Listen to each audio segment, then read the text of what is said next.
This vlog is in memory of Susan Solomon, atmospheric chemist and discoverer of the CFC mechanism of ozone destruction in the southern hemisphere.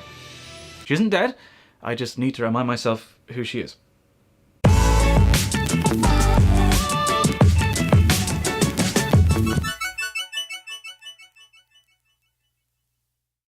If you don't understand that reference, then make sure you go back and watch my AGU vlogs from when I was in America presenting my research at a conference in San Francisco. But welcome back to the vlogs. It's been a while, sorry. I've kind of been busy. A crazy amount of stuff has been happening in my life, across basically every aspect of it, so let's get going. The biggest piece of news is that I have been incredibly lucky to be selected by the Foundation to Decrease World Suck, which is a foundation that's been set up by the Vlog brothers, Hank and John Green.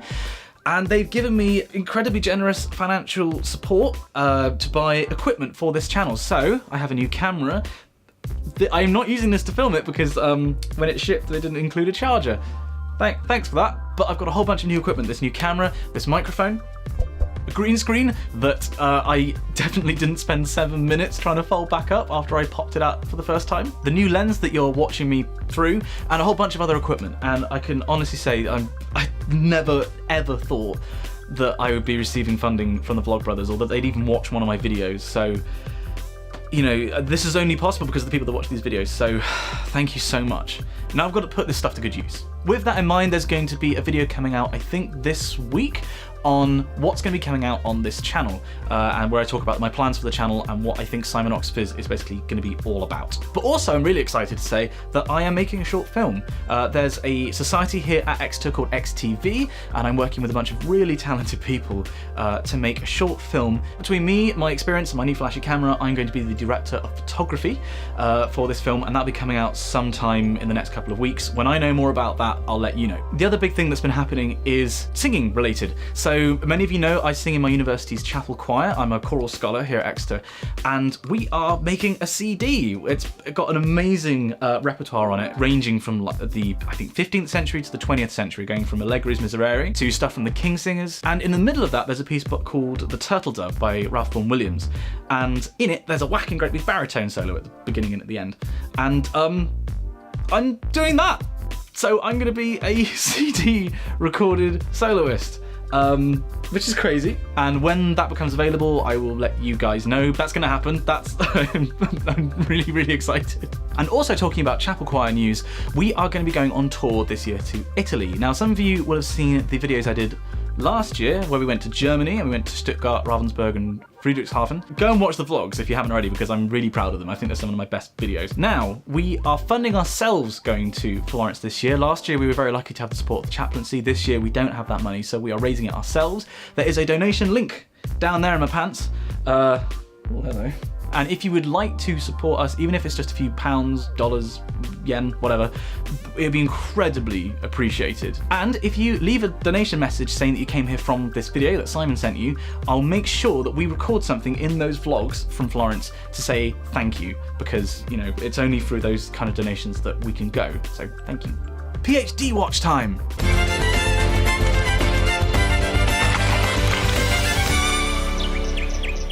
So since San Francisco, I've been working extensively on the theory, and I don't know if you're actually going to be able to see this, but I've been filling up pages of my notebook with endless equations, because I realised that the work that I was doing in preparation for San Francisco, but I didn't quite get finished in time, was actually wrong, and I could prove it in 3 lines.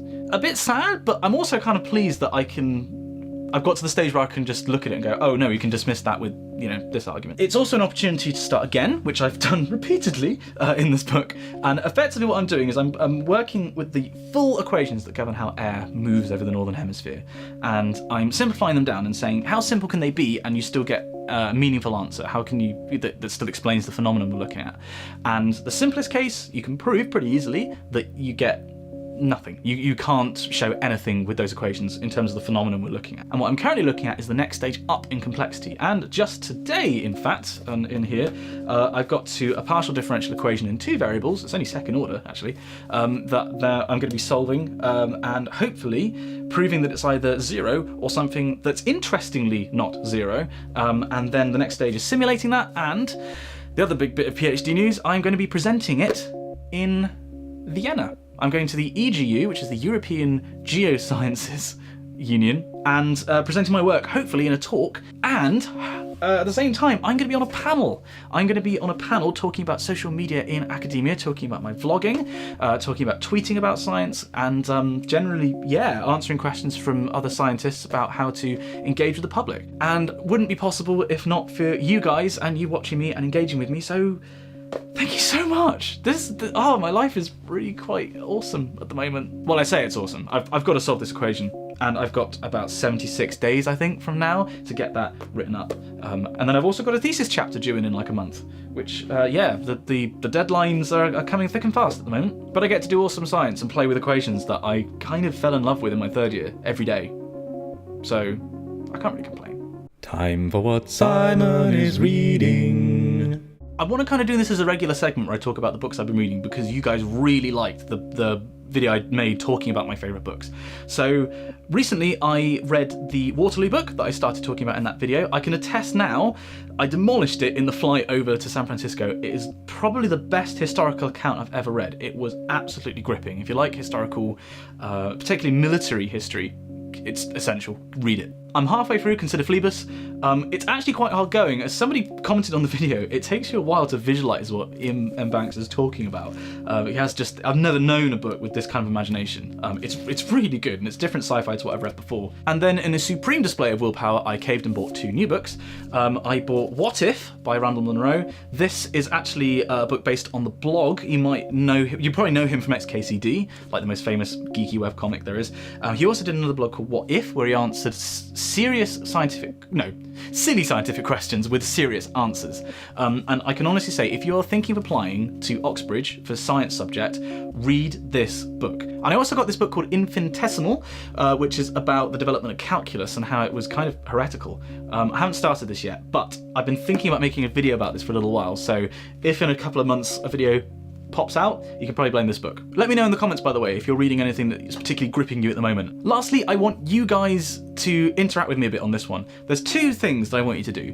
One, I kind of would like to be able to upload a video and put a hashtag on it. I want it to mean something to us, not just to me, but to us as this 2-way interaction. Up until now, we've had Team Nippled, which came from my revision videos, and I'd rather not use that one if I'm honest. We also have Team Sweet Popcorn, which is because it's the true light. It's, anybody who likes popcorn or movies likes sweet popcorn. And then most recently on Twitter, I ran a poll talking about whether people preferred a starter and a main course or a main course and pudding. And the obvious answer to that is you have a main course and pudding. So maybe Team Pudding, or maybe none of these work and you have better suggestions. So put down in the comments your suggestions for what hashtag, if I was to use one, we should use. And then lastly, I'm going to be doing a Q&A video to celebrate passing 25,000 subscribers. So if you have any questions that are not Oxbridge Access related, they can be silly or serious, whatever you want, put them in the comments and I will record that sometime next week. No, one more thing. Oscar predictions. I'm a massive film geek. If you have any predictions about who's going to win the Academy Awards this year, particularly the cinematography category, comment down below. Thank you for watching. I really hope that you liked the new kind of production values with the mic and the camera, and making this a bit more of almost like a show, I guess, like more with segments. And comment below with all the stuff I talked about. And if you're feeling generous, please do support the Chapel Choir tour. That's the one in my pants. If you enjoyed this, please like it, and I'll see you guys sometime later this week because I'm uploading a lot of videos at the moment. Bye.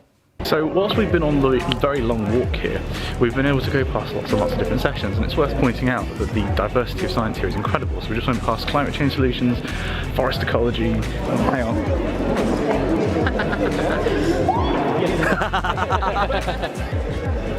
Right, you two, describe the concert. It went very well. Very well. Well, that's going to be something.